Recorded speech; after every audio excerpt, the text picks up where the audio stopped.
नमस्कार। बीए द्वितीय वर्ष इतिहास द्वितीय प्रश्न पत्र राजस्थान के इतिहास का सर्वेक्षण के अंतर्गत द्वितीय इकाई में कुंभाकालीन उपलब्धियां जो आपके पाठ्यक्रम में शामिल हैं उसमें कुंभाकालीन स्थापत्य अपने आप में एक बहुत विस्तृत विषय है, जिसे हमने मंदिर स्थापत्य के संदर्भ में भी कई भागों में विभाजित कर आपके सामने प्रस्तुत किया है। इसी सिलसिले में कुंभाकालीन रणकपुर मंदिर पर इस व्याख्यान में चर्चा की जा रही है। रणकपुर जो है ये पाली ज़िले में देसुरी के पास स्थित एक निर्जन स्थान में बना हुआ जैन मंदिर समूह है। ऐसा बताया जाता है कि पहले यहाँ पर एक जैन शिक्षा केंद्र था, जिसके अंतर्गत लगभग 1 दर्जन, डॉक्टर गोपीनाथ शर्मा बताते हैं कि 7 मंदिर समूह में थे, जिनमें वर्तमान में 3 मंदिर अभी स्थित हैं। तो ये जो रणकपुर जैन मंदिर समूह है, ये कुंभाकालीन मंदिर स्थापत्य का उत्कृष्ट नमूना है, जिसे देसी विदेशी पर्यटक देखकर भाव विभोर हो जाते हैं। महाराणा कुंभाकालीन देवालयों में महत्वपूर्ण देवालय रणकपुर में स्थित जिनालय है, अर्थात जैन मंदिर है। महाराणा कुंभा के काल की महत्वपूर्ण घटनाओं में से एक घटना इस जिनालय केंद्र का निर्माण है। इस जैन मंदिर का निर्माण धरणा शाह नामक श्रेष्ठी ने करवाया था। स्थानीय भाषा में धन्ना सेठ लोग वहाँ बोलते हैं। धरणा के सहोदर रत्ना का आवास मालवा में था। धरणा के पूर्वज पिंडवाड़ा के निवासी थे, जहाँ से हमें पर्याप्त मात्रा में उनके अभिलेख प्राप्त होते हैं। विक्रम संवत 1469 के एक अभिलेख में धरणा के पूर्वजों का विवरण हमें उपलब्ध होता है। इसी प्रकार चित्तौड़ के विक्रम संवत 1495 एवं रणकपुर के विक्रम संवत 1496 के अभिलेख में भी कतिपय एतद विषयक सूचनाएं उपलब्ध होती हैं। इन अभिलेखी साक्ष्यों से ज्ञात होता है कि गुणराज श्रेष्ठी द्वारा निकाले गए संघ में धरणा भी सम्मिलित था। मेघ कवि द्वारा संवत 1499 में सृजित रणकपुर स्तवन रचना के अवलोकन से प्रतीत होता है कि उस समय तक देवालय निर्माण का कार्य चल रहा था। इससे यह भी उल्लेख है, इसमें यह भी उल्लेखनीय है कि धरणा शाह सिद्धपुर के चतुर्मुख बिहार के समकक्ष जिनालय का निर्माण करवाने का इच्छुक था। इसके लिए उसने अनेक शिल्पियों को निमंत्रित किया तथा उनके समक्ष अपनी इच्छा प्रस्तुत की, लेकिन कोई भी वास्तुविद इस कार्य के लिए तैयार नहीं हुआ। अंत में दीपा नामक शिल्पी सूत्रधार ने धरणा शाह की इच्छा अनुसार देवालय निर्माण का उत्तरदायित्व ग्रहण किया। इधर आचार्य सोम सुंदर सूरी भी बिहार करते हुए रणकपुर पहुँचे। धरणा शाह ने आचार्य का स्वागत किया तथा आचार्य के आदेशानुसार देवालय निर्माण का कार्य प्रारंभ कर दिया गया। यह कार्य संवत 1494 के लगभग आरंभ कर दिया गया तथा संवत 1496 के लगभग 1 मंजिल के निर्माण का कार्य पूर्ण कर लिया गया। इस समय तक आचार्य सोम सुंदर सूर्य अत्यंत वृद्ध हो गए थे, अतः प्रथम मंजिल के निर्माण के बाद ही वास्तु प्रतिष्ठा कार्य सोम सुंदर द्वारा करवा लिया गया तथा निर्माण कार्य भी जारी रहा।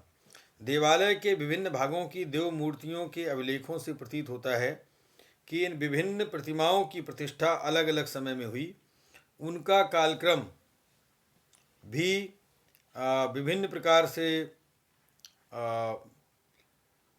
समझा जा सकता है, जिसमें प्रथम खंड की चारों प्रतिमाएं, जिनकी प्रतिष्ठा विक्रम संवत 1498 में हुई, सोम सुंदर सूरी द्वारा की गईं।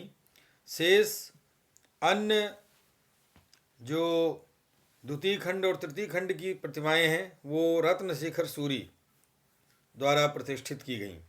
रणकपुर के मुख्य मंदिर की सामान्य योजना उच्चकोट की है। इस प्रसंग में कहावत भी है कि देलवाड़े की कोरणी और रणकपुर की मंडली। यह मंदिर चौमुखा मंदिर है, जैसा कि आप चित्र में देख पा रहे हैं। अतः गर्भगृह के चारों दिशाओं में 4 द्वार हैं। चौमुखे मंदिरों के निर्माण की परंपरा जैनों में ही पाई जाती है, लेकिन कहीं कहीं हिंदू मंदिर भी चौमुखे होते हैं। उदाहरण के लिए बीठू का शिवालय भी चौमुखा मंदिर ही था, लेकिन बाद में इसे शेष 3 मुंह बंद कर दिए गए थे। गर्भगृह के चारों कोनों अर्थात ईशान कोण, वायव्य कोण और नैपथ्य कोण तथा अग्नि कोण में 4 मंदिर बने हुए हैं, जिन्हें 4 खूंट के मंदिर कहा जाता है। इन मंदिरों के कारण इस देवालय को हिंदू मंदिरों के पंचायतन मंदिरों की कोट में रखा जा सकता है।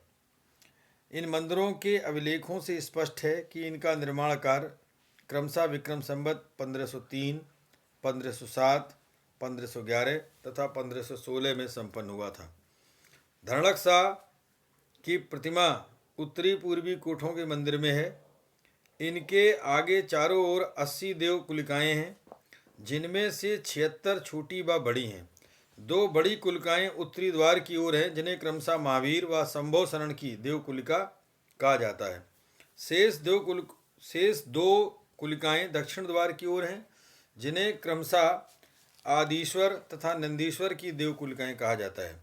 आबू के दिलवाड़ा मंदिर के समान ही इस मंदिर में संगमरमर के पत्थर का प्रयोग हुआ है। दिलवाड़ा मंदिर के निर्माता के पूर्वजों को हस्त्यारूढ़ अंकित किया गया है, जबकि यहाँ उन्हें हाथी पर आरूढ़ नहीं दिखाया गया है। इससे अनुमान किया जा सकता है कि धरणा शाह के पूर्वज अधिक वैभवशाली नहीं थे तथा किसी राजकीय उपाधि से भूषित नहीं थे। दिलवाड़ा के मंदिरों की अपेक्षा यह मंदिर आकार की दृष्टि से अधिक विशाल है। रणकपुर मंदिर में अलंकरण की दृष्टि से किया गया तक्षण कार्य भी उल्लेखनीय है। जैसा कि आप देख रहे हैं, 15वीं सदी में निर्मित आबू, चित्तौड़, जैसलमेर तथा रणकपुर में खरतर-गच्छी मंदिरों से स्पष्ट होता है कि इस काल में तक्षण कार्य अत्यंत उन्नत अवस्था में था। इस काल की तक्षण कला में 2 विशेषताएं स्पष्ट रूप से दिखाई देती हैं। पहली विशेषता तो यह है कि इस युग में नारी प्रतिमाओं में अत्यंत बारीकी प्रदर्शित है।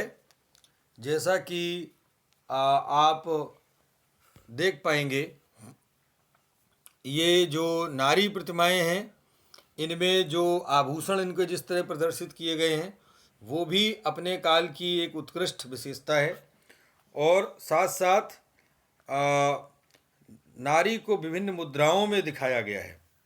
इसमें कहीं नायिका को घुंघरू धारण करते हुए, कहीं श्रृंगार करते हुए, कहीं दर्पण देखते हुए आदि विविध नायिका सुलभ रूपों में प्रदर्शित किया गया है। नारी की मासल आकृतियों में यहाँ प्राथमिकता प्राप्त है। सहस्त्र फण पार्श्वनाथ की प्रतिमा भी प्रदर्शनी है। यहाँ इस्लाम प्रभाव का भी आभास होता है। ये जो आप चित्र देख रहे हैं, ये वहाँ दूसरा जिसे पार्श्वनाथ मंदिर कहते हैं। साथ ही साथ इसको वेश्या मंदिर भी इसीलिए कहते हैं कि इसकी जो मंदिर की भित्ति है, उस पर जिस तरह के दृश्य मूर्ति कला में प्रदर्शित हुए हैं, उनको इतिहासकारों ने कई श्रेणियों में विभाजित किया है। मुख्य रूप से उनमें 4 तरह के दृश्यों को वर्गीकृत किया जा सकता है।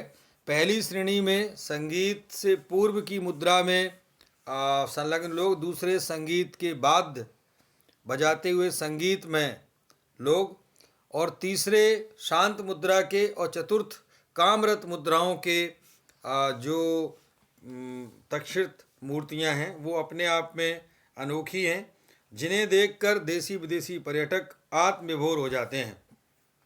एक साथ साथ यहाँ इन मूर्तियों के संदर्भ में उल्लेखनीय है कि एक कथन जो आमतौर से पौराणिक साहित्य में प्रतिबिंबित होता है कि अन्य क्षेत्रे कृतं पापम धर्म क्षेत्रे विनश्यति, धर्म क्षेत्रे कृतं पापम कोऽपि न विनश्यति। अर्थात इन प्रतिमाओं के माध्यम से जो मूर्तिकार है, वो यह जीवन दर्शन प्रदर्शित करना चाहता है कि यदि आपके मन में कोई काम वासना का विकार है तो बाहर ही उससे मग्न रहिए, अंदर आने की आवश्यकता नहीं है। और अन्य क्षेत्र में किए गए पाप को धर्म क्षेत्र में आकर के नष्ट किया जा सकता है, किंतु यदि धर्म क्षेत्र में कोई पाप किया गया तो वो विनष्ट नहीं हो सकता है। इसी तरीके से सहस्त्र फण पार्श्वनाथ की प्रतिमा भी दर्शनीय है, जिसमें इस्लाम का प्रभाव आभास होता है। शिल्पकार गुजराती थे, अतः उन्होंने अपनी प्रादेशिक परंपराओं को भी इसमें समाविष्ट करते हुए बेल बूटों आदि का अंकन खुलकर किया है, जो प्रायः गुजरात की तत्कालीन मस्जिदों में प्राप्त होते हैं। अतः फर्ग्यूसन महोदय ने स्थानीय शिल्प की तुलना अहमदाबाद की मस्जिदों से की है, जो बहुत उचित प्रतीत नहीं होती है। शैव मंदिरों के समान रणकपुर में एक मंदिर में भोगासन शिला भी उपलब्ध है। इसमें काम कला विषयक विविध नायक नायिका युग्म कामरत मुद्रा में प्रदर्शित हैं। साथ ही वात्सायन के कामसूत्र में उल्लिखित विभिन्न आलिंगन मुद्राएं यथा लतिका वैष्टिक आलिंगन आदि भी प्रदर्शित हैं। साथ साथ इस मंदिर समूह में जैन मंदिर के बाहर भी एक मंदिर बना, जिसको सूर्य मंदिर कहते हैं। इसमें माहेश्वर की प्रशस्त भी उत्कीर्ण है इसी मंदिर में, जो जैन मंदिर समूह से बाहर है। फिलहाल इस मंदिर का जो स्थापत्य है वो उत्कृष्ट कोटि का है।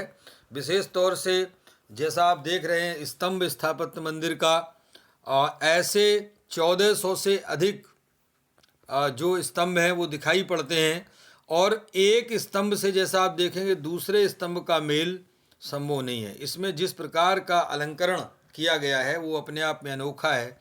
हर स्तंभ में आप अगर ध्यान से देखेंगे बड़ा करके भी तो मेल एक दूसरे से नहीं बैठता। अर्थात ये स्थपतिक जो है तक्षणकार है, उसकी यह एक उल्लेखनीय विशेषता है कि उसने तरह तरह के स्थापत्य को प्रदर्शित किया है। और इस मंदिर में आज भी धरणक शाह के जो वंशज हैं वो अहमदाबाद में जो आनंदमल एक पेड़ी है जो इस पर व्यवस्था में देखभाल करती है, और ये निर्जन स्थान में एक नए दर्शन को जन्म देता है। फिलहाल आजकल वहाँ आरटीडीसी का एक होटल पास बना दिया गया है, लेकिन यहाँ अभी भी पर्यटकों की दरकार रहती है। और ये कुंभाकालीन स्थापत्य कला का ऐसा उत्कृष्ट उदाहरण है जो अपने समय में वर्षों तक इसको लोगों ने संजोए रखा। निश्चय ही ये कुंभा के उत्कृष्ट स्थापत्य प्रेम और धरणक शाह की अपनी धार्मिक आस्था का ज्वलंत उदाहरण है। आपको यदि रणकपुर मंदिर से संबंधित कोई जिज्ञासा हो तो कमेंट बॉक्स में अपना कमेंट अवश्य लिखें, और साथ साथ कुंभाकालीन जब मंदिर स्थापत्य का आप उल्लेख करें तो रणकपुर जैन मंदिर के बारे में बताना न भूलें। धन्यवाद।